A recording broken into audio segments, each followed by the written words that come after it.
It's ridiculous. It's ridiculous. It's but delicious. I don't think I'm ready. Okay. Okay, I know I'm ready. Sure. Well, hello and welcome to glennzb TV, the show that puts glennzb into your TV. Ed, don't feel under any compulsion whatsoever to hold up the little sign that normally gets held up at the beginning of the episode. It's not real. Don't worry about it.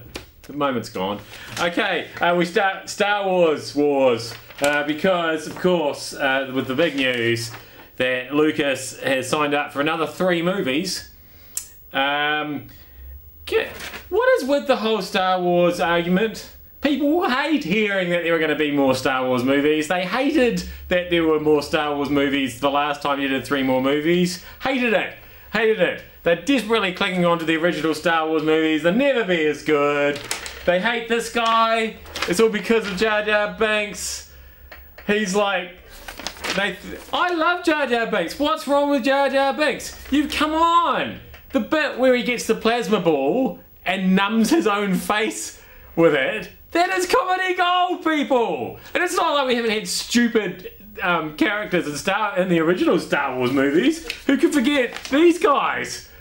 The Gamorrean guys that didn't even look like a real thing. They were the stupidest Star Wars creatures ever. They fed them to that thing in the pit underneath. What about this guy? Hammerhead, who sort of looks like they took E.T. and then squashed him in a door. And that was the result there. So, I mean, just chill out. They're awesome movies. They're all awesome movies. Star Wars is awesome.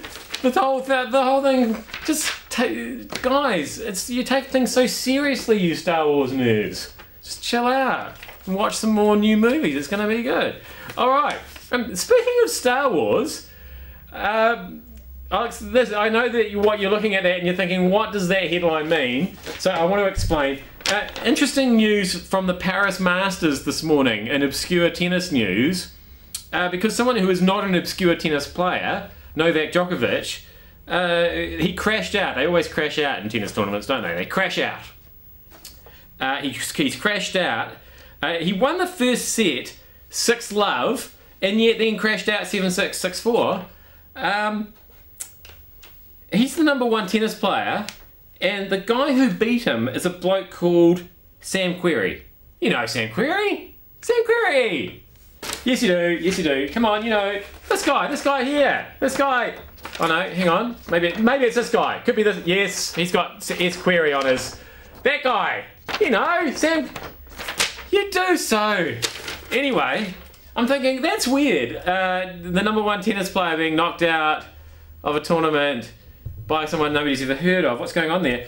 Turns out he turned up on court. This is true. I'm not making this up. This is not Photoshopped. Djokovic turned up on court because it was Halloween, he says, wearing that. I'm not sure how much of the match he then continued to wear that for. Not that much, I reckon, because he won the first 6-love, remember? Is he... And then he loses... Is he having a few issues, Novak? Is he going through a sort of a midlife thing? Or, I looked a little bit deeper into this, and if I take this picture of Luke Skywalker here, that's Luke Skywalker's head, and put that there on top of Sam Querrey's body, not a lot of difference there, is there? I don't know if there's any truth to... I also heard that Djokovic in the press conference after the match admitted to being Sam Querrey's father, and that he tried to turn him to the dark side during the match. I may have made that last bit up. But yeah, so I thought that was actually it by the see, now you understand Djokovic. Alright, next story. It turns out bananas are the new potatoes because we've got the United Nations Committee on World Food Security commissioning a report on how global warming is affecting important commodities, and one of these important commodities is potatoes, of course. Because you know the planet's getting warmer, so places, I don't know if you know this, but potatoes grow well in cold climates, places like Southland and Ireland. But obviously Southland's fast becoming a tropical paradise, and they might be better off growing bananas there. And I've been thinking about this, is this going to work? Banana top pies instead of potato top pies? That doesn't sound so bad. Kind of like a banoffee thing going on there. Obviously you might want to change out the mince for something a little less savoury, maybe, I'm thinking. The shepherd's pie, again, with the banana on top. It depends what kind of shepherd you are. If you're a shepherd in a jungle wrangling up monkeys, then you have access to bananas. That could work. Do you wrangle monkeys? Are there monkey shepherds? Perhaps not. The banana bake, you know, when you told to take a plate and you take the potato bake around, now you take the banana bake around. So it's gone from being something to have with the main course to more of a dessert option. Cheryl, you're on. I told you were on bringing something to go with the main, and you've brought dessert. What's going on there? Well, bananas, the new potatoes. That's what's going on there.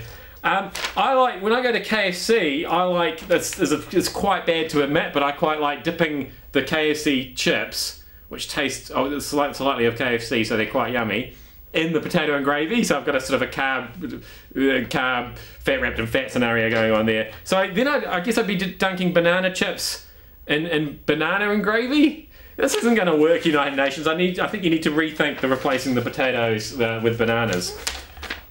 Can I just interrupt this broadcast by saying Alan is not here filming today. It's Ed. You would have heard me insulting him earlier for not putting the sign up soon enough.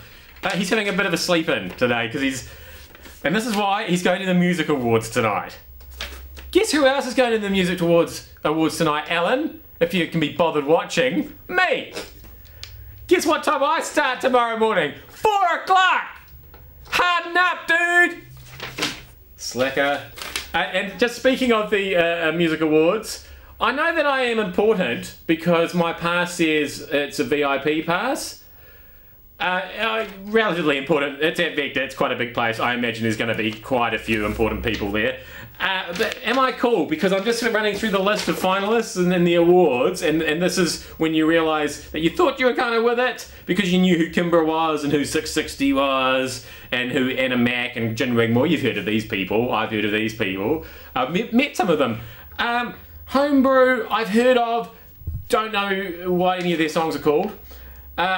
Seth Harpu, he sounds like somebody I went to school with, and his album's called Seth Harpu. Not sure if I know any of his songs. Ed, help me out here. The New Zealand Symphony Orchestra, I've heard of them, but they're not really the main act. I've not even heard of any of the classical artists who are up for Best Classical Album. That's probably not that unusual. Maybe that would mean your uncle if you heard of those guys. There's somebody called Opossum.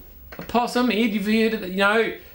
No, Opossum. And they've got an album called Electric Hawaii. So yeah, I'm not as cool as I thought I was. I'm important, but not very cool. So I'll be keen to, I hope they win something, or at least play tonight, and I'll report back. Alan probably won't. He's there filming things tonight, and he'll be tired and shagged out after that, so probably won't be in again tomorrow either. It'll be Ed filming stuff again tomorrow.